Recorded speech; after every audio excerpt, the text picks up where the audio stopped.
বিয়ে বাড়িতে গিয়ে সবাই কোরমা পোলাও খাই, আর আমি খেলাম ক্রাশ, তাও আবার আমার ভাইয়ের বউয়ের বোনের উপর। কিভাবে তা না হয় গল্পে বলবো, চলুন এখন গল্প শুরু করা যাক।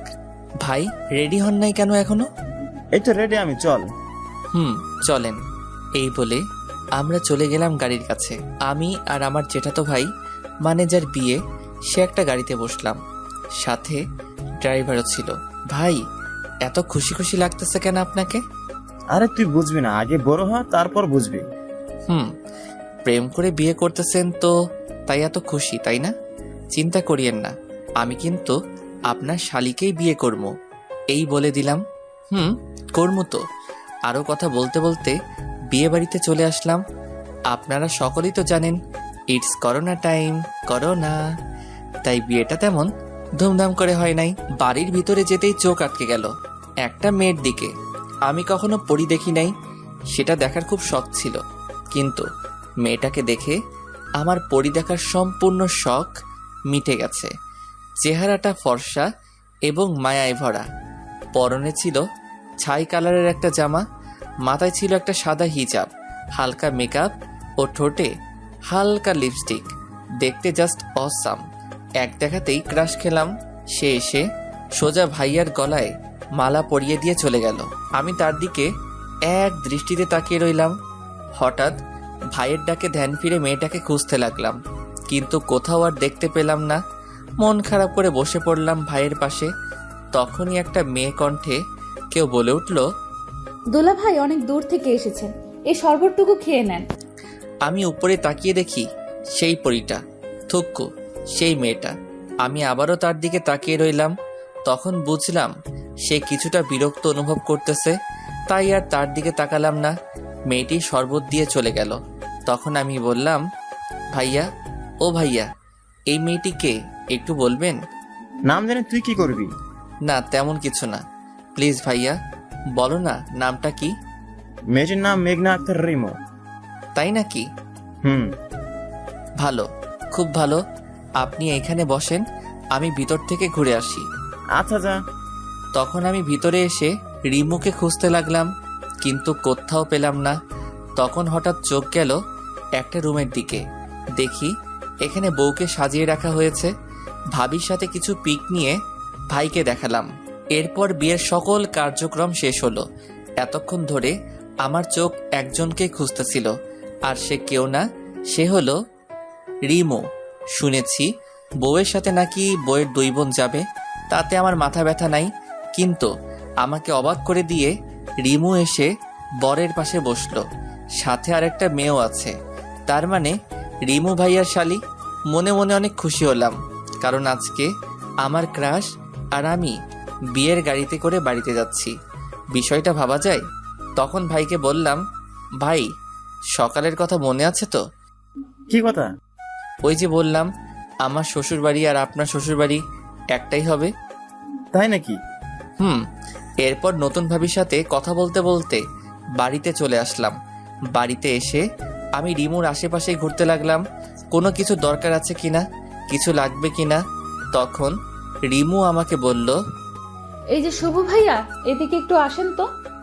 জি বলুন, কি বলবেন? আপনার সমস্যাটা কি একটু শুনি। কই কোনো সমস্যা নাই তো, আমার আবার কি সমস্যা হবে? যদি কোনো সমস্যাই না থাকে তাহলে আপনি আমার আশেপাশে এত ঘোরাঘুরি করতেছেন কেন? আপনার কি খেয়ে দিয়ে আর কোনো কাজ নেই? আছে তো, আপনাকে দেখার কাজ। কি? এই রে, কি বলে ফেললাম আমি? কই কিছু বলি নাই তো। আপনি না বললেন আমাকে দেখার কাজ নাকি আপনার? তো এই কাজটা আপনাকে দিল কে বলুন তো দেখি। আরে বেআইন, এসব বাদ দেন তো, আর আপনার কিছু লাগলে আমাকে বলিয়েন। আচ্ছা এখন আমি যাই। রিমুকে কোনো কথা না বলতে দিয়ে আমি সেখান থেকে চলে আসলাম। যাক বাবা, বড় বাঁচা বাঁচলাম, তা না হলে আজ বাবার মার খেতে হতো আমার। তখন কে জানি পিছন থেকে বলে উঠল, কি রে শুভ, তুই আবার কি গন্ডগোল করছ যার কারণে আমি তোকে মারবো? আমি পিছনে তাকিয়ে দেখি বাবা দাঁড়িয়ে আছে। কই আমি আবার কি করলাম? এই রে বাবা দেখে এখানে, এখন কি করি? হালার আজ ভাগ্যটাই খারাপ। তাহলে যে তুই বললি, যাক বাবা বড় বাচ্চা বাঁচলাম, তা না হলে আজ বাবার মার খেতে হতো আমার। ওটা কিছু না। তুমি কি আমাকে খুঁজতাছিলে নাকি? রিমুর নাকি আমাদের গ্রামটা দেখার খুব শখ হয়েছে। তুই গিয়ে একটু ঘুরে আয় তো রিমুর সাথে। আমি যাবো। সত্যি? কেন, তুই কি যাবি না রিমুর সাথে? কি বলো বাবা, আমি কি তোমাকে একবারও বলছি আমি যাবো না? আমি গিয়ে রেডি হইতাছি, তুমি গিয়ে রিমুকে গিয়ে বলো রেডি হইতে। তাড়াতাড়ি রেডি হয়ে আয়। জি বাবা। এরপর আমি গিয়ে রেডি হয়ে গেলাম। কিছুক্ষণ পর আমি নিচে এসে দেখি রিমু বসে আছে। পরনে একটা খয়েরি কালারের লম্বা জামা, সাদা হিজাব, মুখে হালকা মেকআপ ও ঠোঁটে হালকা গোলাপি লিপস্টিক লাগানো, যা দেখে আমি আবার ক্রাশ খেয়েছি রিমুর উপর। আমি হা করে তাকিয়ে আছি রিমুর দিকে। এটা দেখে ভাইয়া বলল, কিরে তুই আর রিমু দেখি একই কালারের জামা পরছস? আরে ভুল করে মিস্টেক করেছি। আমি কি জানতাম সে খয়েরি কালারের জামা পরেছে? যদি জানতাম তাহলে কি আর খয়েরি কালারের পাঞ্জাবিটা পরতাম? তখন ভাই আমার কানের কাছে এসে বলল, যাই বলিস তোকে কিন্তু আজকে অনেক সুন্দর লাগতেছে। রাস্তায় সাবধানে চলিস, আর কয়টা প্রপোজ পাস সেটা এসে কিন্তু আমাকে বলবি। আরে ভাইয়া তুমিও না। হয়েছে, আর লজ্জা পেতে হবে না। আচ্ছা। এই বলে আমি আর রিমো বেরিয়ে ঘুরতে বের হলাম। সেখানে এমন কিছু হবে সেটা আমি ভাবতেও পারি নাই। রিমো এমন কিছু করলো যেটা দেখে আমি অবাকের চরম মাত্রায় পৌঁছে গেছি। আমি আর রিমো রাস্তা দিয়ে হাঁটতেছিলাম, তখন হঠাৎ রিমো বলে উঠল, এই শুভ, একটু গাছটার পেছনে চলো তো। কেন? আগে চলো তো সেখানে। এরপর আমি আর রিমো একটা গাছের পিছনে গেলাম। তখন রিমো কাকে জানি কল করছে। তার কথাটা ছিল এই রকম, ওই রাজ, তুমি এখন কই আছো? কি বলো তা শুনতে পাচ্ছি না। ও আচ্ছা, তো তুমি কি এখন একা আছো নাকি তোমার সাথে আরো কোনো মেয়ে আছে? ও আচ্ছা, ভালো। এই বলে আমি আর রিমু চলে গেলাম একটু সামনে। সেখানে একটা ছেলে ও একটা মেয়ে রাস্তার পাশে বসে আছে। রিমু সেখানে গিয়েই ওই ছেলেটার গালে 2টা থাপ্পড় দিয়ে বলতে লাগলো, এই তোমার পরীক্ষার পড়া? এই তুই একা একা বসে পড়তেছস? তুমি এখানে কি করো? তুই আর আমাকে তুমি করে বলবি না। আজকে থেকেই আমাদের ব্রেকআপ। তুই আমার সাথে আর কোনো যোগাযোগ করবি না। তুমি আমার কথাটা একটু শুনো। কি শুনবো তোর কথা? কি শুনবো? এই বলে আরেকটা থাপ্পড় মারলো। তখন রাজের পাশের মেয়েটা বলতে লাগলো, আরে রিমু আপু, তুমি আমার জামাইকে এইভাবে মারছো কেন? কি? রাজ তোমার জামাই? গত মাসে আমাদের বিয়ে হয়েছে। ओ भाई, मारो मुझे, मारो मारो मुझे, मारो। ये क्या मजाक हो रहा है? কি হলো তোমার আপু? এই বাটপাটটার বউ থাকার পরেও আমার সাথে প্রেম করছে? কি, তুমি রিমুর সাথে প্রেম করছো? এই বলে রাজকে একটা থাপ্পড় মেরে চলে যায়। আমি তো ব্যাককলের মতন তাদের কাহিনী দেখতেছি আর হাসতেছি এবং রাজকে মন থেকে ধন্যবাদ দিতে থাকি, কারণ তার আজকের কাহিনীর জন্যই রিমু আবার সিঙ্গেল হয়ে গেছে। তখনই রিমু আমাকে ডাক দিল, এই শুভ, এখান থেকে চলো, এখানে থাকতে আমার ভালো লাগতেছে না। এই বলে হাঁটা শুরু করলো। আমি রিমুর চোখের কোণে পানি দেখতে পেলাম। কিছু দূর যাওয়ার পর রিমুকে বললাম, রিমু প্লিজ মন খারাপ করো না, দেখো যা হওয়ার তা হয়ে গেছে। এইটা বলার সাথে সাথে রিমু আমাকে জড়িয়ে ধরে কান্না করতে লাগলো। রিমু যখন আমাকে জড়িয়ে ধরলো তখন আমার কাছে মনে হতে লাগলো যেন আমার শরীর দিয়ে কারেন্ট প্রবাহিত হয়ে গেছে। আমি নির্বাক হয়ে গেছি। আমি রিমুকে সান্ত্বনা দিয়ে বললাম, দেখো রিমু, তুমি আর কান্না করো না, যা হওয়ার তা হয়ে গেছে। সে তোমাকে ভালোবাসতো না, তাই তোমার সাথে এইরকম ছলনা করতে পারছে। তুমি প্লিজ কেঁদো না, আর তুমি আবার প্রথম থেকে শুরু করো, দেখবে সব ঠিক হয়ে যাবে। কিন্তু আমি তো তাকে খুব ভালোবেসেছি, নিজের থেকেও বেশি বিশ্বাস করতাম তাকে, আর সে কিনা আমার সাথে। প্লিজ রিমু, কান্না থামাও। দেখো লোকে কি বলবে, তারা তো খারাপ বলবে। তাই বলছি এখন আপাতত ওই দিকটায় চলো, সেখানে গিয়ে না হয় কান্না করবে। এরপর আমি আর রিমু একটা খালি জায়গায় বসলাম। প্রায় 2 ঘন্টা কান্না করার পর তার কান্না থামলো। রিমু, তোমার হয়েছে, এবার তো বাড়িতে চলো, দেখো রাত 8টা বাজে। আচ্ছা চলো। এরপর আমি আর রিমু বাড়িতে চলে আসলাম। রিমু কিছুটা স্বাভাবিক হয়েছে। এরপর রাতে খাবার খাওয়ার সময় হলো আরেক বিপত্তি। ভাইয়া আমাকে বলল, শুভ, তুই একটু রিমুকে ডেকে আনতো খাওয়ার জন্য। আচ্ছা ভাইয়া।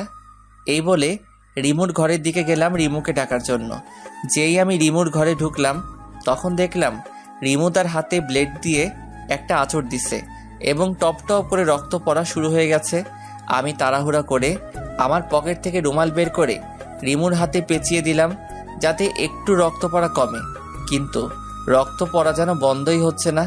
আমার সাদা রুমালটা রক্তে পুরোটা লাল হয়ে গেছে, আর এইদিকে রিমু কান্না করে যাচ্ছে। আমি রিমুকে ঠাস করে একটা থাপ্পড় মারলাম এবং বললাম, চুপ থাক, এখন এত কান্না কিসের?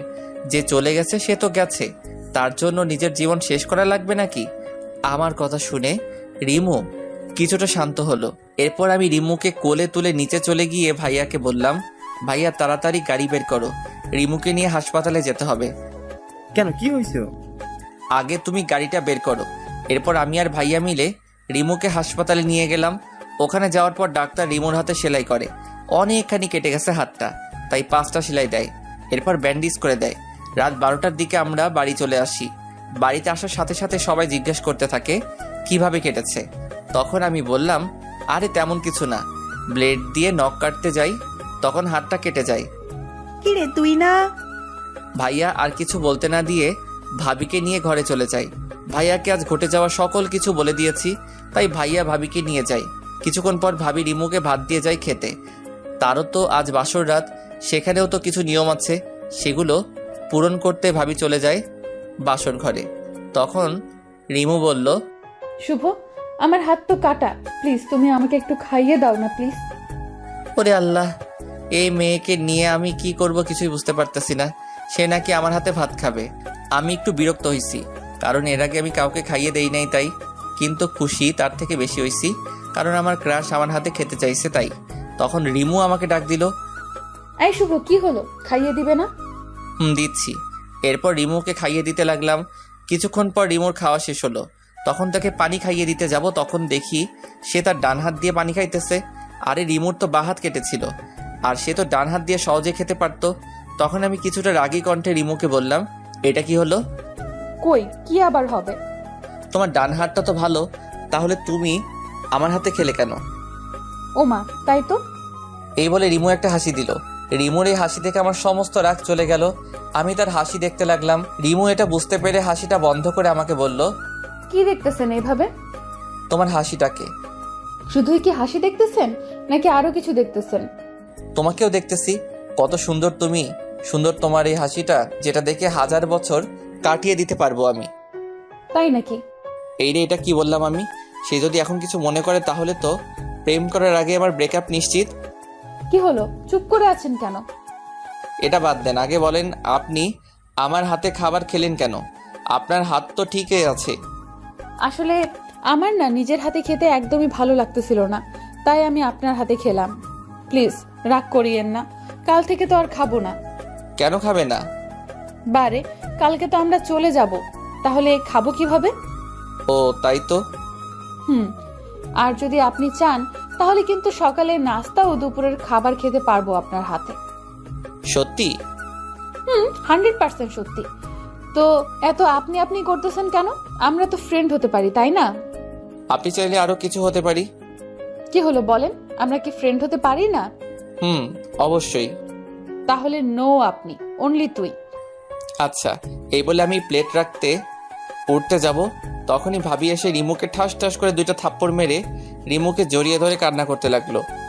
এই তোকে কে বলছিল হাত কাটতে? যদি শুভ না দেখতো তখন কি হতো তুই বল? তোর যদি কিছু হতো তাহলে তোর দুলাভাই কি করে আমাদের বাড়িতে মুখ দেখাতো? কিরে চুপ করে আছিস কেন বল? আপু সরি রে, আসলে আমি তাকে খুব বেশি ভালোবেসেছিলাম, কিন্তু সে তো আমাকে খুব বড় একটা ধোঁকা দিল। তাই বলে কি তোকে মরতে হবে? তখন আমার মাথা একটুও কাজ করতেছিল না, তাই এরকম একটা ভুল পদক্ষেপ নিয়েছি। ভাবি যেটা হয়ে গেছে সেটাকে নিয়ে আর কথা বলে কি হবে, বাদ দেন তো। আর আপনি গিয়ে এখন ভাইয়ার কাছে যান।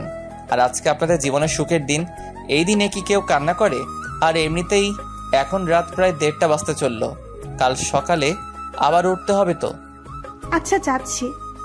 এরপর ভাবি চলে গেল, কিন্তু রিমু কান্না করেই যাচ্ছে, যেটা আমার মোটেও সহ্য হচ্ছে না। তাই আমি আবার রিমুর পাশে গিয়ে বসলাম এবং বলতে শুরু করলাম, এই তুমি এভাবে কান্না করতেছো কেন? যা হওয়ার হয়ে গেছে, তুমি এখন ঘুমাও। আমার ঘুম আসছে না। আমি মাথায় হাত বুলিয়ে দেই। দাও। আমি রিমুর মাথায় হাত বুলিয়ে দিচ্ছি আর রিমুর মুখের দিকে তাকিয়ে আছি। তার চেহারাটা কত মায়াবী, এই মায়াবী কন্যাকে যদি আমার বউ হিসেবে পেতাম তাহলে খুব ভালোবাসতাম তাকে, কিন্তু সে কি কখনো আমাকে ভালোবাসবে? এইসব ভাবতেছি তখন দেখি যে রাত 2:13 বাজে। এদিকে রিমো ঘুমিয়ে গেছে, আমারও খুব ঘুম পাচ্ছে, তাই আমি আমার রুমে গিয়ে ঘুমিয়ে গেলাম। সকালে কারো ডাকে ঘুম ভাঙলো আমার, তাকিয়ে দেখি আব্বু ডাকছে। এই শুভ, তোর এত ঘুম কিসের? রাতে ঘুমাসনি? চুরি করতে গেছিলে নাকি? না তো, এই যে উঠতেছি। আমি ঘড়িতে তাকিয়ে দেখি এখন 9:30 বাজে। ভাই, তাই তাড়াতাড়ি ফ্রেশ হয়ে রিমুকে দেখতে গেলাম। দেখি রিমু খাটের উপর বসে আছে আর কার সাথে যেন কথা বলতেছে। আমি তার চেহারাটা দেখতে পাচ্ছি না। তখন আমি রিমুকে উদ্দেশ্য করে বললাম, এই যে মিস রিমু, আমি কি ভিতরে আসতে পারি? আরে শুভ, তুই আয়, ভেতরে আয়। আমি ভিতরে গিয়ে দেখি রাজ বসে আছে এবং পাশে রাজের বউ বসে আছে। তাদের দেখে আমার মনটা খারাপ হয়ে গেল, কিন্তু রিমুর কথা শুনে বুঝলাম রাজ ক্ষমা চাইতে আসছে এবং রিমুও তাকে ক্ষমা করে দিয়েছে। রিমু মন থেকেও খুব ভালো, কারণ যদি ভালো না হতো তাহলে কি ক্ষমা করে দিত? না অন্য কোনো মেয়ে হলে ক্ষমা করতো না। তারা চলে গেছে। আমি রিমুকে জিজ্ঞাসা করলাম, এই নাস্তা করছস? না রে, একটু করে দে তো। এই যে খাবার, আপু সকাল 8টার সময় খাবার দিয়ে গেছে, তুই খাইয়ে দিবি বলে এখনো খেতে পারিনি। এখন তাড়াতাড়ি খাইয়ে দে তো, ওষুধ খাওয়া লাগবে তো। দিচ্ছি। এই বলে রিমুকে খাইয়ে দিতে লাগলাম। তাকে খাইয়ে দিতে আমার খুব ভালো লাগতেছিল। আমি ভাবতাছিলাম যদি সারা জীবন এইভাবে তাকে খাইয়ে দিতে বলতে আমি তাকে খাইয়ে দিতে পারবো। আউচ, ব্যথা পেয়েছি তো। রিমু আমার হাতে কামড় দিছে। রিমু শয়তানি হাসতেছে, যেটা দেখে আমি আবার রিমুর প্রেমে পড়ে গেলাম। আচ্ছা সরি, আর দেবো না। ওকে। খাবার শেষে ওষুধ খেলো এবং তাকে ঘুমাতে বলে। আমি নিচে এসে নাস্তা করতেছি, এমন সময় ভাইয়া এসে বলল, কিরে, আমার শালিকাকে তোর বুঝি খুব পছন্দ হয়েছে? আমি কিছুটা লজ্জা মিশ্রিত কণ্ঠে বললাম, আরে ভাইয়া তুমিও না? বুঝি সব বুঝি, চিন্তা করিস না। হেল্প লাগলে বলবি, হেল্প করার চেষ্টা করব। আচ্ছা ভাইয়া, দেখো তোমাকে ভাবি ডাকছে। যাচ্ছি। দুপুরে বৌভাতের কার্যক্রম শেষ হয়েছে। খুব ব্যস্ত থাকার কারণে দুপুরবেলা রিমুকে খাইয়ে দিতে পারিনি, যার কারণে সে যাওয়ার সময় আমাকে বলে যায়নি। ভাবির লোকেরা চলে গেল। ভাবি আর ভাইয়া কালকে যাবে। এরে কত বোকা আমি তো রিমুর কাছ থেকে তার ফোন নাম্বার কিংবা ফেসবুক আইডি কিছুই নেই। তাহলে আমি তার কাছ থেকে ক্ষমা চাইবো কিভাবে? না, কালকে যে করে হোক রিমুদের বাড়িতে গিয়ে তার কাছে ক্ষমা চাইতে হবেই হবে। দিনটা কোনো রকমে পার করলাম। সারাদিন রিমুকে প্রচুর মনে পড়লো। রাতে আমি আমার ব্যাগ গুছিয়ে ভাইয়ার আশেপাশে ঘুরতে লাগলাম। যদি একবার আমাকে বলে, কিরে শুভ যাবি আমাদের সাথে গেলে চল, কিন্তু ভাইয়া একবারও বলল না। তারা তাদের মতন ব্যাগ গোছানো নিয়ে ব্যস্ত। আমি যেই আমার রুমে আসতে যাব তখনই ভাইয়া আমাকে ডাক দিল। এই শুভ শোন। আমি তো খুব খুশি হয়ে ভাইয়াকে বললাম, কি? ভাইয়া আমি যাবো। তুই কই যাবি? না কিছু না। কি বলবে বলো, আমার ঘুম পাচ্ছে। আসলে আমার খুব পানির পিপাসা পেয়েছে, আর এখানে পানিও নেই। এখন যদি তুই আমাকে একটু পানি পান করাতি, তোর অনেক সোয়াব হতো আর কি। তুই আসলে একটা বজ্জাত। আমি সে কখন থেকে তোমার আশেপাশে ঘুরঘুর করছি আমাকে তোমাদের সাথে নিবে বলে, তা না আমাকে বলতেছো এখন থেকে পানি খাওয়াতে। তোর ভালো লাগে না? কিরে জানা একটু। যাচ্ছি তো। ভাইয়া তো আমার কাহিনী দেখে মুচকে মুচকে হাসতে লাগলো। আমি বুঝলাম না এখানে হাসির কি হলো। এরপর ভাইয়াকে পানি দিয়ে আমি আমার রুমে গিয়ে শুয়ে পড়লাম। আজ কেন জানি ঘুম আসছে না, বারবার শুধু রিমুর কথাই মনে পড়ে যাচ্ছে। অন্যদিন হলে এতক্ষণে ঘুমিয়ে যেতাম। রিমুকে নিয়ে ভাবতে ভাবতে কখন যে ঘুমিয়ে গেলাম সেটা জানি না। সকালে ভাবির ডাকে ঘুম ভাঙলো। আমি চোখ খুলে ভাবিকে দেখেই ভাবিকে বলতে লাগলাম, কি ভাবি এখনো যাওনি কেন? কি আর করার দেবর, তোমার ভাই তো আমাকে নিয়ে যায়নি এখনো, তাই আর যাওয়া হয়নি। ও আচ্ছা। এরপর আমি ফ্রেশ হতে চলে গেলাম। ফ্রেশ হয়ে নিচে গিয়ে দেখি ভাইয়া রেডি হয়ে বসে আছে, ভাবিও রেডি। তাদের দেখে আমার মুখটা কালো হয়ে গেল। আমি যেতে পারবো না তো, তাই আর কি। কিরে তুই এখন রেডি হসনি কেন? আমি রেডি হব কেন? কেন হবি মানে, তুই যাবি না? আমি আবার কই যাবো? কেন আমাদের সাথে তুই যাবি না? ভাইয়ার কথা শুনে তো আমার তো খুব আনন্দ লাগতেছে। লুঙ্গি ড্যান্স দিতে ইচ্ছা করতেছে।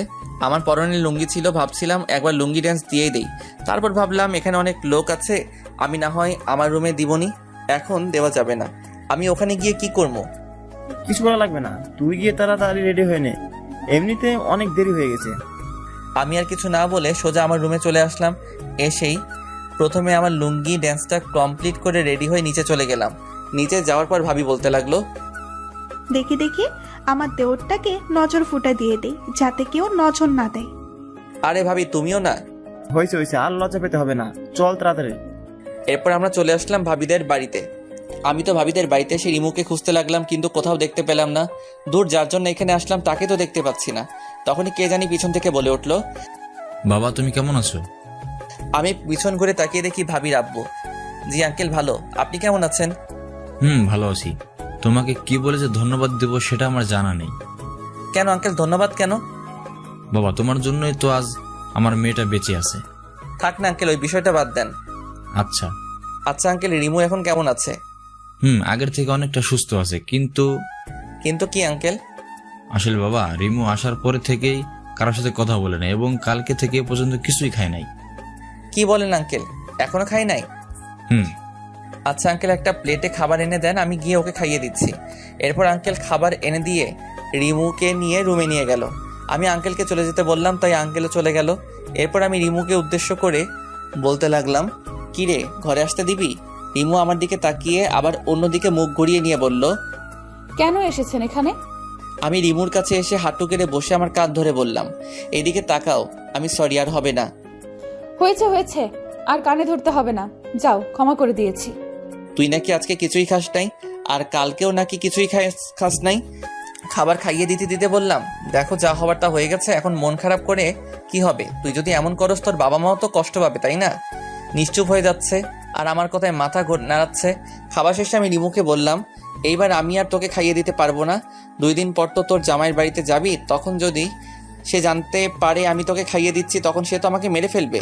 রিমু কিছুই বলল না, শুধু একটা জোরপূর্বক হাসি দিল। আমি রিমুর রুম থেকে চলে আসলাম। বিকেলবেলা ছাদে দোলনায় বসে আছি। ছাদটা খুব সুন্দর করে সাজানো আছে, এক পাশে ফুল গাছ দিয়ে ভরপুর আর অন্য পাশে কিছু সবজি গাছ লাগানো। আর ওই পাশে একটা দোলনা আছে আর চেয়ার রাখার জায়গা আছে। এখানে বসে আড্ডা দিতে খুব মজা হয় বলে মনে হইতেছে। এইসব ভাবতেছি, ঠিক তখনই রিমু আমার পাশে এসে বসলো এবং বলল, কিরে কি ভাবিস? কিছু না। একটা কথা বলি? বলো। সত্যি কথা বলবি কিন্তু? বলো, কি বলবো? রিমু এমন কিছু বললো যে আমি ভাবতে পারি নাই। তুই কি কারোর সাথে রিলেশন করস? করি না তো, কিন্তু কেন? এমনি। আচ্ছা, কাউকে পছন্দ করস? সত্যি বলবো নাকি মিথ্যা বলবো? তুই সত্যি বলবি। করি, বাট সে করে কিনা জানি না। তাই বুঝি। তো মেয়েটা কে শুনি? জোর করে একটা হাসি দিয়ে বলল কথাটা, তুই চিনস? আমি চিনি। নাম কি তার? বলবো না। কেন বলবি না? দেখি আমি তোদের মিট করাতে পারি কিনা। আমি জানি তুই পারবি না, সো বলে কোনো লাভ নেই। ওকে, বলিস না। তুই তো আমাকে ফ্রেন্ড মনে করিস না। থাক তুই, আমি গেলাম। একদম কথাগুলো বলে ছাদ থেকে নামতে যাব, তখনই আমি তাকে ডাক দিয়ে বললাম, মেয়েটার নাম বলতে পারি এক শর্তে? কি শর্ত? প্রথমত আমাকে ভুল বুঝবি না, আর আমাদের বন্ধুত্বটা কিন্তু থাকবে। ঠিক আছে, এবার নাম বল। মেয়েটার নাম হচ্ছে রিমু, মানে তুই। কি? সত্যি, আমি তোকে খুব খুব ভালোবাসি। আমি জানি তুই আমাকে ভালোবাসতে পারবি না, কারণ তুই অন্য একজনকে ভালোবাসিস। তাই এখন প্লিজ আমাদের বন্ধুত্বটা নষ্ট করে দিস না। কথাগুলো আমি একদমে বললাম। নিজের দিকে তাকিয়ে রিমু কিছুক্ষণ চুপ থেকে বলল, কখনো কষ্ট দিবি না তো? আমার জীবন থাকতে না আর তোমাকে তো আমি আমার শরীরকেই একটা অংশ মনে করি, তো আমি কিভাবে তোমাকে কষ্ট দিব? নিজের শরীরকে কি কেউ ইচ্ছা করে কষ্ট দেয় নাকি? তুই প্রমিস কর কখনো ছেড়ে যাবি না আমায়। কথা দিলাম। তো এবার আমারে প্রপোজ কর। করতে পারবো না। কেন করব? আমার লগে প্রেম করবা মাগার তুমি আমারে প্রপোজ করবা না, এটা হইব নাকি? তাই বুঝি। তাই এখন তাড়াতাড়ি আমারে প্রপোজ কর, তা না হলে আমি গেলাম। আচ্ছা বাবা, করতেছি। তো ফুল কই? ফুল ছাড়া কেমনে করবা? ফুলও লাগবো? লাগবে। দাঁড়াও, ব্যবস্থা করতেছি। এরপর আমি পকেট থেকে একটা কাগজ বের করলাম। সেটা দিয়ে কাগজের একটা শাপলা ফুল বানিয়ে রিমুর সামনে হাঁটু গেড়ে বসে বলতে লাগলাম, আমি জানি না কিভাবে ভালোবাসতে হয়, কারণ আমি কখনো কাউকে আমার জীবনসঙ্গী হিসেবে ভালোবাসিনি। আমি ভালোবাসতে চাই তোমাকে, আমি খুশি রাখতে চাই তোমাকে সব সময়। তুমি রাগ করলে তোমার রাগ ভাঙতে চাই আমি হতে চাই তোমার মনের মতো, because I love you Rimu. I really really really really and I really love you. Do you love me, Rimu? I do. And I love you too, শুভ।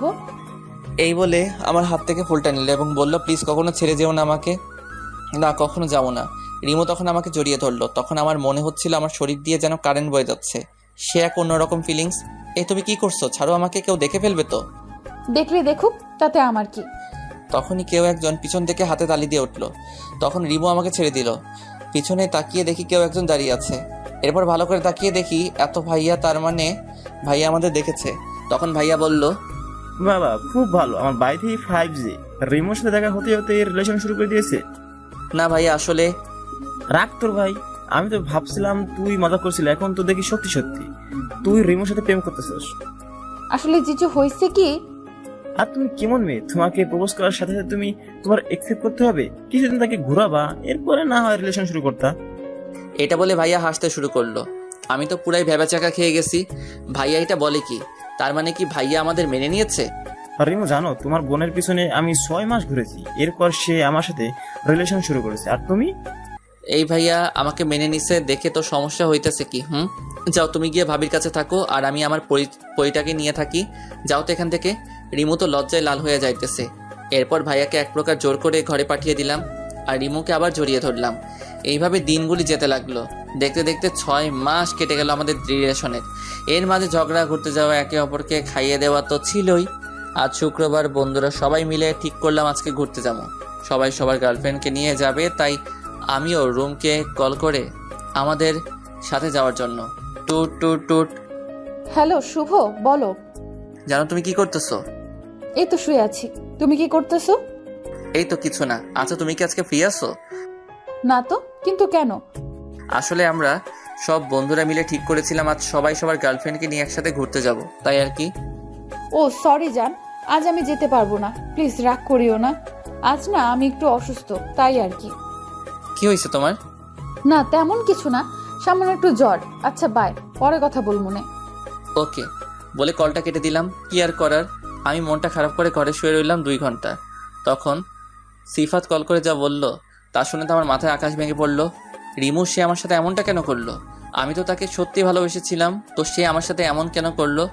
2 ঘন্টা পর সিফাত কল করে বলল, দোষ, তোর গার্লফ্রেন্ড রিমু কই রে? কেন রে? তোকে বলতেছি, তুই তাড়াতাড়ি বল। সে তো অসুস্থ, বাসায় নাকি শুয়ে আছে। তাই নাকি? কেন রে? রিমু কি তোকে সত্যিই ভালোবাসে? বাসে তো। কেন, কোনো সন্দেহ আছে নাকি? দাঁড়া, তোকে একটা পিক দেখাচ্ছি, ওটা দেখে তুই বল তোকে কতটা ভালোবাসে। এরপর সিফাত আমাকে একটা পিক পাঠায়, যেটা দেখে আমার মাথায় আকাশ ভেঙে পড়ে। পিকটা ছিল এইরকম, যেখানে রিমু একটা ছেলের সাথে পার্কে বসে আছে, তাও আবার খুব কাছাকাছি বসে আছে। এটা দেখার পর আমি পুরো বাকরুদ্ধ হয়ে গেছি। আমার মাথা কাজ করা বন্ধ হয়ে গেছে। যাকে আমি এতটা ভালোবাসতাম সে কি করে আমার সাথে এমনটা করতে পারলো? আমার শরীরটা মনে হয় নিস্তেজ হয়ে যাইতেছে। হঠাৎ মাটিতে পড়ে গেলাম, আর কিছু মনে নেই। চোখ খুলে দেখি আমি শুয়ে আছি বিছানার উপরে। চারিত্রিক অন্ধকার হয়ে গেছে। আমার পাশে কেউ নেই। ঘড়ির দিকে তাকিয়ে দেখি রাত 3টা বাজে। বিছানা থেকে উঠতে যাব, তখন দেখি মাথাটা ব্যথা করতেছে, উঠতে পারলাম না। পাশে মোবাইলটা রাখা, মোবাইলটা হাতে নিয়ে দেখি রিমু আমাকে 50টা কল দিয়েছে। রিমুর নামটা আমার ফোনের স্ক্রিনে দেখে আমার রাগটা আরো বেশি বেড়ে গেল। আমি তো তার সাথে ছলনা করিনি, সে আমার সাথে কেন করলে এমনটা? সে যদি আমাকে ভালো নাই বাসতো তাহলে আমাকে বলে দিত সে আমাকে ভালোবাসো না, তাহলে এমন ছলনা করলো কেন? এই মেয়েকে আমি আর ভালোবাসবো না, এইসব চিন্তা করতেছি। আর তখন মাথা ব্যথা আরো বেড়ে গেল। আমি আবারও জ্ঞান হারিয়ে ফেললাম। আমি চোখ খুলে দেখি আমার পাশে মা বসে আছে। চারোদিকে তাকিয়ে দেখি ভাইয়া, ভাবি এবং তাদের পাশে রিমু দাঁড়িয়ে আছে, আর তার চোখগুলো ফোলা দেখা যাচ্ছে। হয়তো রাতে কেঁদেছে। সে কান্না করবে কেন এটা আমি বুঝলাম না। তখন আম্মু বলে উঠলো, কি রে বাবা, এখন তুই কেমন আছিস? এই তো ভালো। তো কি হয়েছিল? জ্ঞান হারিয়ে মাটিতে পড়েছিলি কেন? জানি না আম্মু, হঠাৎ মাথা ব্যথা শুরু হলো। এরপর আর কিছু মনে নেই। তো আমি খাটের উপর আসলাম কিভাবে? তোকে রাতে খাবার খাওয়ার জন্য আমি ঘরে ডাকতে যাই, তখন দেখি তুই মেঝেতে পড়ে আছিস। তখন তোর বাবা আর তোর ভাই তোকে খাটে শুইয়ে দেয়। ও আচ্ছা আম্মু, তোমরা রুম থেকে একটু বাইরে যাও তো, আমি রিমুর সাথে কিছু কথা বলবো।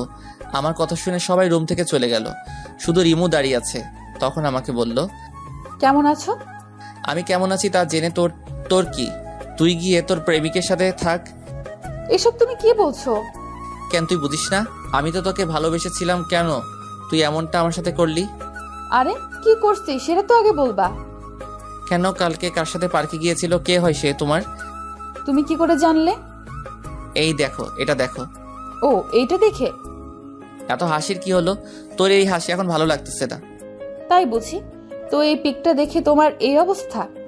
কেন হইব না? তুই আমাকে বললি তুই অসুস্থ, এখন তুই অন্য ছেলেদের সাথে ঘুরতে যাস। আমার জানটা দেখে আমার উপর রাগ করেছে।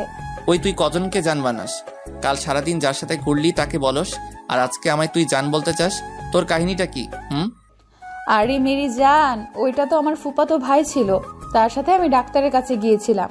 তখন সে আমার মন ভালো করতে আমাকে নিয়ে পার্কে গিয়েছিল। তো এটা আগে বলনি কেন? আমি কি জানতাম এত কিছু হয়ে যাবে যে? আচ্ছা কান ধরছি, আর হবে না। প্লিজ কখনো ছেড়ে যেও না, আমি তোমাকে ছাড়া বাঁচতে পারবো না। হ্যাঁ, তা তো দেখলামই আজকে। I love you Rimu, I really really love you. I love you too. বলে রিমু আমাকে জড়িয়ে ধরলো। হঠাৎ ঠাস করে আওয়াজ হলো, দেখি রিমুর গাল লাল হয়ে আছে। কে মেরেছে দেখার জন্য তাকাতেই যাকে দেখলাম তাকে দেখার জন্য আমি মোটেও প্রস্তুত ছিলাম না। তাকে দেখার পর মনে হলো আমি যেন ভূত দেখেছি। এত আসলে ভাবি আমার আর রিমুর রিলেশনের কথা কিছুই জানতো না। তাকে দেখে আমরা দুইজনে একে অপরকে ছাড়িয়ে নিলাম। তখন রিমু বলল, আপু তুমি এইখানে কি করতেছো? তুই এখানে শুভর সাথে? আসলে আপু আমি না শুভকে খুব ভালোবাসি। আমি তাকে ছাড়া বাঁচবো না। প্লিজ আপু। শুভ রিমু যা বলছে তা কি সত্যি? হ্যাঁ ভাবি, রিমু যা বলছে সব সত্যি। আমিও রিমুকে খুব ভালোবাসি, আমিও তাকে ছাড়া বাঁচবো না। প্লিজ ভাবি এমন কিছু করো না যাতে আমরা আলাদা হয়ে যাই, প্লিজ। কতদিন থেকে তোমরা রিলেশন করতেছো? ভাবি প্রায় 6 মাস। তো তুই আজ মাথা ঘুরে পড়ে গেছিলি কেন? রিমু কি তোকে কিছু বলেছিল নাকি? না মানে আসলে ভাবি, আসলে আমি সন্দেহ করছিলাম রিমুকে নিয়ে। আমি সন্দেহ করেছিলাম রিমু আমার সাথে ছলনা করতেছে, তাই এই বিষয় নিয়ে অতিরিক্ত টেনশন হচ্ছিল আমার, যার ফলে মাথায় খুব চাপ পড়ে এবং মাথা ঘুরে পড়ে যায়। তো এখন কিসের সন্দেহ আছে? না ভাবি, কোনো সন্দেহ নেই। আপু। রিমুকে চুপ করিয়ে দিয়ে ভাবি আবার বলল, রিমু তুই চুপ থাক, আমি আগে শুভর সাথে কথা বলি, এরপর তোর সাথে কথা বলতেছি। আচ্ছা আপু। শুভ, তোমাদের রিলেশন এর কথা ঘরে কে কে জানে? ভাবি শুধু ভাইয়া জানে, আর কেউ না। কি তোমার ভাই তোমাদের ব্যাপারটা জানে অথচ আমাকে কিছুই বলে নাই? আজ তার একদিন কি আমার একদিন? আরে ভাবি রাগ করো কেন? আমি ভাইয়াকে বলেছিলাম তোমাকে যাতে না বললে যদি কোনো সমস্যা হতো তাই। তার মানে তুমি বুঝাইতে চাইতেছো আমার কারণে তোমার ক্ষতি হয়? ভালো তো, ভালো, খুব ভালো। আরে আমার জানোটা দেখি রাগ করেছে। রাখো তোমার জানো, আমি কারো জানো নয়। আমি তো তোমার খালি ক্ষতি করি। আর একটা কথা কি জানো তুমি? তোমার আর রিমোর ব্যাপারে আমার বাবা মার কাছে বলছিলাম। তারা বলছিল তোমরা দুইজনে যদি রাজি থাকো তাহলে তারা তোমাদের বিয়ে দিতে তাদের কোনো আপত্তি নেই। সত্যি? খুশি হয়ে লাভ নেই, আমি এক্ষুনি আমার বাবা মাকে বলবো তোরা একে অপরকে বিয়ে করতে চাস না। আর ভাবি আর কিছু বলো না, এই দেখো কান ধরছি। আর কখনো কোনো কিছু তোমার থেকে গোপন করব না। প্লিজ এইবারের মতো ক্ষমা করে দাও জানো, প্লিজ। জি না, তা হবে না। আমি তো তোমার খালি ক্ষতিই করি, তাহলে কেন তুমি এখন কান ধরছো? ক্ষমা করবে না তো? ওকে করার লাগবো না, যাও। আমি তো খারাপ ছেলে, আমাকে ক্ষমা করবে কেন? আর আমি তো খুব বড় অপরাধ করেছি যার ক্ষমা হয় না, তাই তো? রাগ দেখিয়ে বললাম, কারণ সোজা কথায় এখন কাজ হবে না, তাই আমি একটু উল্টাপাল্টা রইলাম ভাবির সাথে।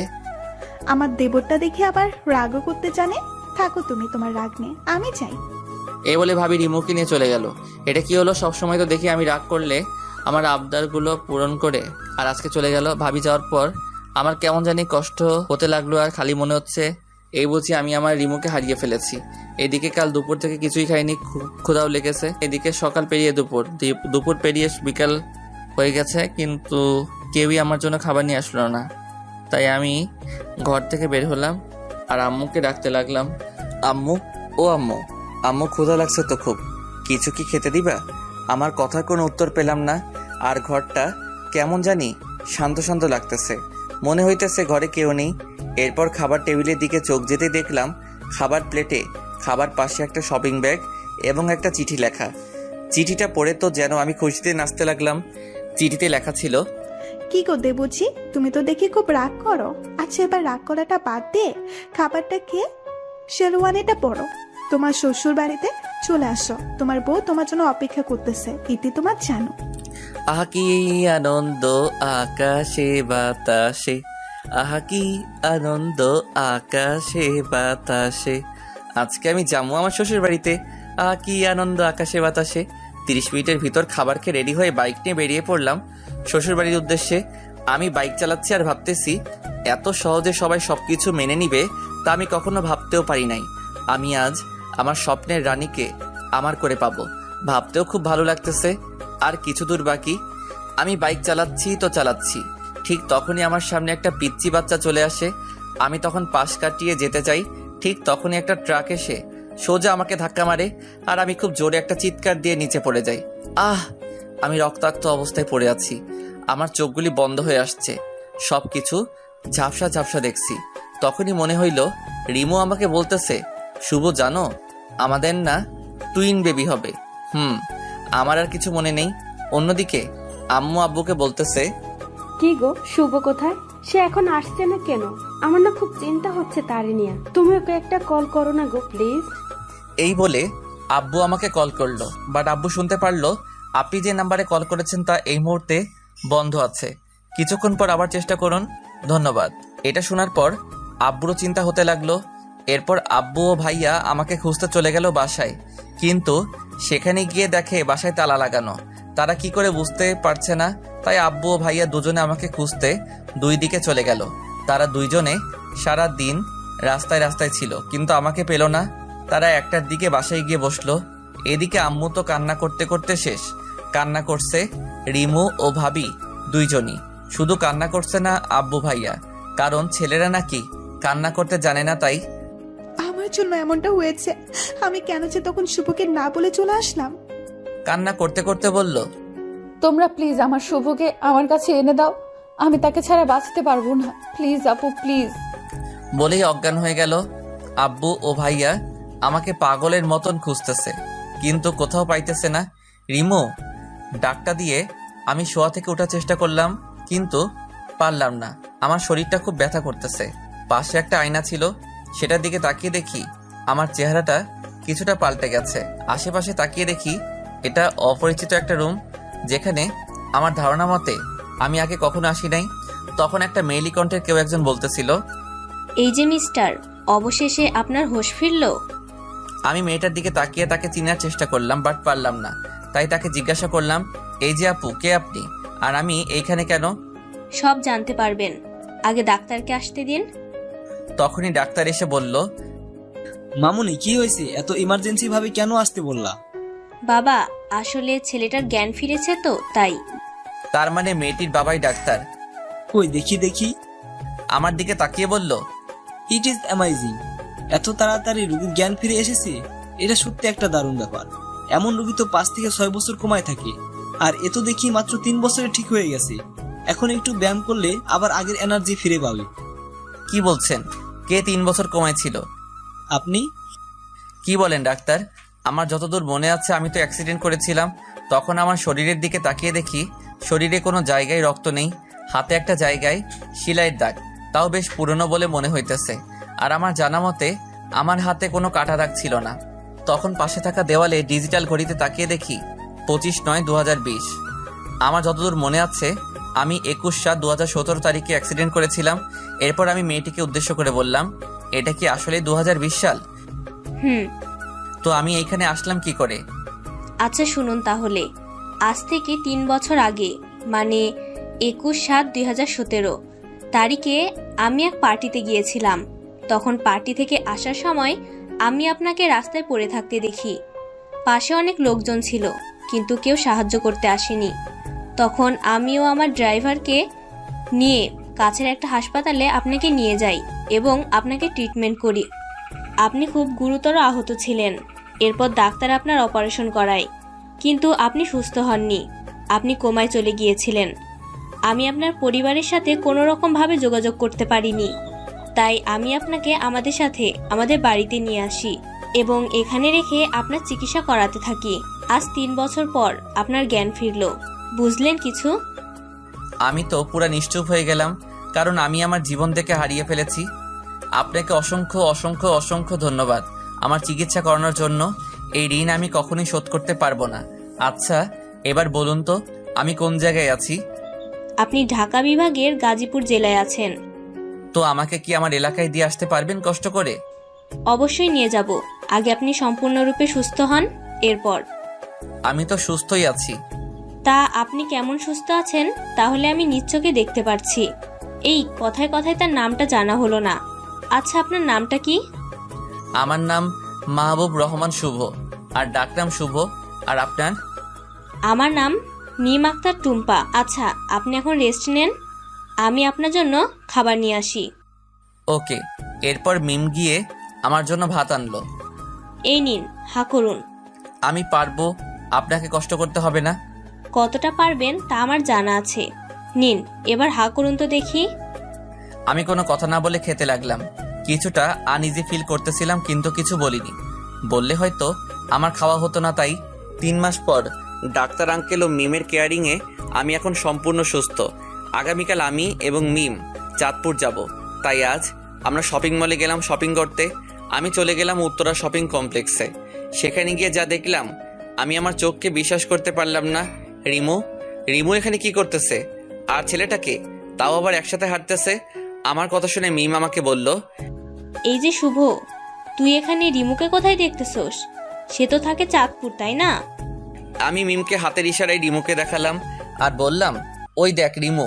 আর এই ছেলেটাকে তো আমি চিনি না। মিম রিমুর দিকে চলে গেল, কিন্তু এই তাকে আর পেল না। এরপর আমি আর মিম মিলে সারা শপিং মলে রিমুকে খুঁজলাম, কিন্তু কোথাও পেলাম না। হঠাৎ আমার চোখ রাস্তার দিকে গিয়ে পড়লো। তখন দেখলাম ছেলেটি রিমুর হাত ধরে রাস্তা পার হচ্ছে। আমার বুঝতে আর বাকি রইল না ছেলেটি রিমুর কি হয়। আমি দৌড়ে রিমুর কাছে গেলাম, কিন্তু তাকে আর পেলাম না। তারা গাড়ি নিয়ে চলে গেছে। এরপর মিম আমার কাছে আসলো এবং আমাকে বলতে লাগলো, দেখ শুভ, কাল তো আমরা চাঁদপুর যাচ্ছি। কালকে না হয় দেখা যাবে এটাই সত্যি রিমু ছিল নাকি তোর মনের ভুল। আচ্ছা চলো এখন কিছু শপিং করি। চল। এরপর আমরা শপিং করতে গেলাম। আমার শপিং এর প্রতি কোনো মন নেই, শুধু একটাই কথা মাথায় ঘুরপাক খাচ্ছে, আর সেটা হলো রিমুকে নিয়ে। রিমু সত্যি বিয়ে করে ফেলেছে নাকি এটা আমার মনের ভুল, নাকি অন্য কোনো সম্পর্ক আছে রিমুর সাথে ওই ছেলেটার? কিরে শুভ, তুই এত কি ভাবতাছস? মিমের কথায় আমার ঘোর কাটলো। কই কিছু না তো। কিছু না হলেই ভালো। এই তো শপিং করা শেষ হয়েছে। এই তো প্রায় শেষ। কেন বলতো? না মানে মাথাটা খুব ব্যথা করতেছে তো, তাই আর কি। কি তোর মাথা ব্যথা করতেছে আর তুই আমাকে বলতেছিস না? এখন বললাম তো। তো বাসায় চল, আমি টিপে দিমুনি। চলো। একটু পর বাসায় চলে আসলাম। এরপর আমি শুয়ে রইলাম ঘুমানোর জন্য। বারবার শুধু রিমোর কথাই আমার মনে পড়তেছে। কখন যে ঘুমিয়ে গেলাম তা আর খেয়াল নেই। সকালবেলা মিমের ডাকে ঘুম ভাঙে, তাই আমি উঠে ফ্রেশ হয়ে রেডি হয়ে গেলাম। এরপর আমি আর মিম গাড়ি নিয়ে চলে গেলাম চাঁদপুরের উদ্দেশ্যে। দীর্ঘ 6 ঘন্টা পর আমরা এসে পড়লাম আমার চিরচেনা শহর চাঁদপুরে। এখানে প্রায় সবকিছুই পরিবর্তন হয়েছে। এখন আমি দাঁড়িয়ে আছি আমাদের বাড়ির সামনে। তখনই রিমু ঘর থেকে বের হলো। আমাকে দেখে চিৎকার দিয়ে বলতে লাগলো। এসেই আমাকে জড়িয়ে ধরলো আর বলতে লাগলো, শুভ তুমি এসেছো? শুভ তুমি কেমন আছো? এতদিন কই ছিলা তুমি? আমাকে কি একবারও মনে পড়ে নাই? তখনই আমার কালকের কথা মনে পড়ে গেল, যখন দেখলাম রিমু অন্যের হাত ধরে হাঁটতেছিল। কথাটা মনে হতেই রিমুকে এক ঝটকায় আমার থেকে দূরে সরিয়ে দিলাম আর বলতে লাগলাম, কি করছেন কি আপনি? আপনি আমাকে জড়িয়ে ধরেছেন কেন? আপনি এখন অন্য কারো বউ। কি বলছো কি তুমি? আমি অন্য কারো বউ মানে? এখন দেখি আপনি কিছুই বুঝতেছেন না। কালকে তো দেখলাম আপনি আপনার স্বামীকে নিয়ে রাস্তায় হাত ধরে হাঁটতেছিলেন। কোনখানে আমাদের দেখেছিলে? উত্তরা শপিং কমপ্লেক্সে। কি তুমি কি ওইখানে ছিলা? তো আপনি এইখানে কি করেন? আপনার স্বামীর বাড়িতে না থেকে এখানে কি করতেছেন? আমি তো আমার স্বামীর বাড়িতেই আছি। মানে? সেটা না হয় পরে জানবে, আগে বলো এই মেয়েটিকে। এটা আমার বউ। আমার কথাটা শোনার জন্য রিমু মোটেও প্রস্তুত ছিল না। কথাটা শোনার পর রিমুর চোখ দিয়ে পানি পড়তে শুরু হলো। কেন জানি তার চোখের পানি আমাকে খুব কষ্ট দেয়। এইবারও তাই হলো। এখনো তার চোখের পানি দেখে আমার বুকে ব্যথা শুরু হলো। কিন্তু কেন ব্যথা করতেছে সে তো এখন আমার না, অন্য কারো হয়ে গেছে। তো আমার এমনটা লাগছে কেন? কি রে শুভ, তুই কই গেছিলি? আমাদের কি একবারও তোর মনে পড়ে নাই? বাবার কথায় আমি বাস্তবে ফিরলাম। না বাবা, পরে নাই, কারণ আমি 3 বছর কমায় ছিলাম তাই। আর গত 3 মাস আগেই আমার জ্ঞান ফিরেছে। এরপর আমার সাথে ঘটে যাওয়া সবকিছুই বললাম। তা শুনে তো সবার চোখেই পানি, আর মিমকে সবাই ধন্যবাদ দিতেছে। আমি বাবাকে জিজ্ঞেস করলাম, বাবা রিমু এইখানে কি করে? কি আর বলবো, সেদিন যখন তুই আর আসলি না সেদিন থেকেই খুব কান্না করতে থাকে। তোর ছবি বুকে নিয়ে ঘুমায় তোকে ছাড়া। কিছুদিন পর রিমুর জন্য পাত্র দেখতে থাকে তার বাবা, কিন্তু রিমু তাদের পরিষ্কার করে না জানিয়ে দেয় সে যে তোকে ছাড়া আর কাউকেই বিয়ে করবে না, তাই আমাদের এইখানেই চলে আসে। ও তাহলে সে গাজীপুর কেন গেছিল? সেখানে রিমুর ছোট বোনকে বিয়ে দেয়া হয়, তাই সেখানে ঘুরতে যায়। প্রথমে যেতে মানা করে, এরপর আমাদের জোরাজোরিতে যায়, আর কালকে আসছে এইখানে। তার মানে আমি রিমুকে ভুল বুঝে কষ্ট দিয়েছি। এখন কি করি? যাই গিয়ে ও রাগটা ভাঙাই। এরপর আমি রিমুর কাছে গেলাম। আমি কি আসতে পারি? কেন আসবে? আপনি কি খুব রেগে আছেন আমার উপরে? না, কেন রেগে থাকবো? আচ্ছা সরি। আপনি এখন সরি বলতেছেন কেন? রিমু কথাটা কান্না করতে করতে বলল, আমার পাগলিটা যে আমার উপরে রাগ করে আছে তাই। আপনার পাগলি কি? আপনি গিয়ে আপনার বউয়ের কাছে যান। আমার হবু বউ তো আপনি, তো আপনার কাছেই তো আমি আসবো, তাই না? না, আসবেন না। আপনি ওই মেয়েটার কাছে যান। কোন মেয়েটা? তখন যাকে আপনার বউ বলেছিলেন তার কাছে। আমাদের কিন্তু এখনো বিয়ে হয়নি। তো আমার কি? বুঝছি, সোজা আঙুলে ঘি উঠবে না, দেখে একটু বাকি ওঠে কিনা। কি বিড়বিড় করতেছেন? যান এখান থেকে, আমার ভালো লাগতেছে না। তাই বুঝি? আচ্ছা যাচ্ছি। ভাবছিলাম আপনাকে বিয়ে করে আপনাদের দুই বোনকে একসাথে রাখবো, কিন্তু আপনি তো তা চান না। ওকে, মিম কিন্তু দেখতে সুন্দর আছে, টানা 3 বছর আমার সেবা করছে, সেও হয়তো আমাকে ভালোবাসে। তাকে যদি আমি বিয়ের প্রস্তাব দেই, হয়তো সে না করবে না। তাহলে যাই, আপনাকে তো পেলাম না, আপনি তো আমাকে এখন সহ্যই করতে পারেন না। এই কুত্তা, বিলাই, হাঁস, মুরগি, তুই কই যেতেছস? আর এক পা যদি সামনে যাস, তোর পা ভেঙে দিব। চুপচাপ এখানে আয়। পা ভাঙবে কেন? কচি খোকা, কিচ্ছু বোঝে না। প্রেম করবা তুমি আমার সাথে, অপেক্ষা করা আর রাখবা তুমি আমারে, আর বিয়ে করবা তুমি ওই শাকচুনিটারে? অসম্ভব। কেন, তাকে বিয়ে করলে কি হইব? আপনি তো এখন আর আমাকে ভালোই বাসেন না। এটা বলার দেরি, রিমু আমাকে জড়িয়ে ধরার দেরি করে নাই। রিমু সোজা এসে আমাকে জড়িয়ে ধরে বলতে লাগলো, তোমরা কেন আমাকে এত কষ্ট দাও? আমাকে এত কষ্ট দিতে কি তোমাদের ভালো লাগে? রাজ আমাকে ভালোবাসা শিখিয়ে অন্যকে বিয়ে করে নিল, আর তখন তো আমি মরে যেতে চেয়েছি। কেন বাঁচালি? আর বাঁচালে যখন আবার ভালোবাসা শিখাইলেই বা কেন? তুই জানোস তোর জন্য কত কান্না করছি আমি? তুই কি এটা বুঝছস তোকে আমি কতটা ভালোবাসি? তুই কেন বুঝিস না? তোকে ছাড়া আমি বাঁচতে পারবো না, আমি মরে যাব। প্লিজ শুভ, আমাকে ছেড়ে যেও না প্লিজ, খুব ভালোবাসবো তোমায়। আমি তাকে শক্ত করে জড়িয়ে ধরে বললাম, আমার পাগড়িটাকে ছাড়া তার এই পাগলটাও তো প্রাণহীন দেহের মতন। I love you Shubho, I really really love you. Please কখনো ছেড়ে যেও না। মরার আগ পর্যন্ত যাব না। তখনই আমাদের শত্রু, মানে আমাদের রোমান্সে বাধা দিতে প্রতিবারের মতন এইবারও চলে আসলো আমার জানু ওরফে ভাইয়ের বউ, মানে আমার ভাবি। এই যে দেবুঝি, এখন সব রোমান্স বাদ দেন, যা করার বিয়ের পর করিয়েন। আমি আর রিমু তো লজ্জায় লাল, নীল, হলুদ, সবুজ, বেগুনি হয়ে গেলাম। আর লজ্জা পেতে হবে না, নিচে চলুন, সবাই আপনাকে ডাকছে। এরপর আমি, রিমু আর ভাবি নিচে সবার কাছে গেলাম। আজ বিয়ের দিন। রিমুর শাড়ি পরা একটা পিক দেখলাম, সেখানে তাকে দেখতে অস্থির দেখা যাচ্ছিল। এরপর আমরা রিমুর বাড়িতে গেলাম। বিয়ের সকল কার্যক্রম শেষ হলো, খুব ভালোভাবে শেষ হলো। রাত 11:50। বন্ধু বান্ধবীরা বলছে ঘরে যেতে, কিন্তু অজানা এক ভয় লাগছে, যার কারণে ঘরের ভিতরে ঢুকতে ভয় করতেছে। কি জানি কি হয় সে কথা ভাবতেই অবশেষে সকল ভয়কে জয় করে আমি রুমের ভিতরে প্রবেশ করলাম। সেখানে দেখি রিমু ইয়া বড় একটা লম্বা ঘোমটা দিয়ে বসে আছে। আমি রিমুর উদ্দেশ্যে একটা সালাম দিলাম, আসসালামু আলাইকুম। রিমু মাথা তুলে দেখে আমি এসেছি। তখন রিমু উঠে এসে আমার পায়ে ধরে সালাম করলো। আমি মজা করে বললাম, দীর্ঘজীবী হও মা, স্বামীর সংসার নিয়ে সুখে থাকো, আর কখনো স্বামীকে কষ্ট দিবা না, এবং স্বামীর সকল কথা মেনে চলবা। কি, আমি তোর মা লাগি তাই না? দেখাচ্ছি তোরে মজা। এই বলে আমাকে খাটে ফেলে দিল। এই কি করছো কি? চলো আগে গিয়ে 2 রাকাত নফল নামাজ পড়ে নেই। চলো। এরপর আমরা নামাজ পড়ে আসলাম। রিমু আমার বুকের উপর মাথা রেখে বলতেছে, প্লিজ শুভ, কখনো ছেড়ে যেও না আমায়। যাব না। এই বলে আমরা হারিয়ে গেলাম ভালোবাসার অতল গভীরে। হারিয়ে সকালে রিমুর ডাকে ঘুম ভাঙলো। এরপর উঠে গেলাম আর রিমুকে পিছন থেকে জড়িয়ে ধরলাম। কি করছো? কিছু না তো। আচ্ছা, এখন গিয়ে গোসল করে এসো। আরো 5 বছর পর। আব্বু আব্বু ঘুম থেকে উঠো, আম্মু না আমাকে মারছে। রাইসার ডাকে আমার ঘুমটা ভেঙে যায়। আপনারা ঠিকই ধরেছেন, রাইসা আর কেউ না, সে হলো আমার কিউট পিচ্চি মেয়ে। আরেকজনও আছে, আর সে হলো রিহিকা। হ্যাঁ, আমাদের টুইন বেবি হয়েছে। তোমার আম্মু কেন তোমাকে মারছে? আব্বু ও না তুলি কোলে চকলেট খাইতে, আর আম্মু হলে মাল খেয়ে। তুমিও মালো। এইদিকে আসো রাইসা প্রিন্সেস, আমার কাছে আসো। এরপর রাইসা আমার কাছে আসলো। রাইসা আমার কাছে আসে আমি তার 2 গালে 2টা পাপ্পি দিয়ে রিহিকাকে বললাম, এবার খুশি তো রিহিকা মামুনি? বাবা তুমি পদ্মা, তুমি শুধু ওকে আদল করো, আমাকে করো না। তাই বুঝি মামুনি, তুমিও এই দিকে আসো। এরপর রিহিকাকেও 2টা পাপ্পি দিলাম। এবার খুশি তো? বাবা, আমরা দুজনেই খুশি। এরপর রিমু আসলো। এখানে বাবা মেয়েরা মিলে কি করা হচ্ছে? বাবা, আম্মু এসেছে, তাকেও একটু বকে দাও। তাইটা কি? এরপর আমি রিমুকে যা করলাম তার আপনাদের না জানলেও চলবে। বাকিটা না হয় আমার মধ্যেই থাকুক। বুঝেনি তো আপনারা, ব্যক্তিগত বলতে কিছু আছে তো নাকি? গল্পটা কেমন হলো প্লিজ জানাবেন। আর যারা পরবর্তী পার্ট গল্প পেতে আমাদের চ্যানেলটি সাবস্ক্রাইব করে পাশে থাকা বেল আইকনটি বাজিয়ে দিন। সবাই ভালো থাকবেন, সুস্থ থাকবেন। দেখা হবে পরের গল্পে। আল্লাহ হাফেজ।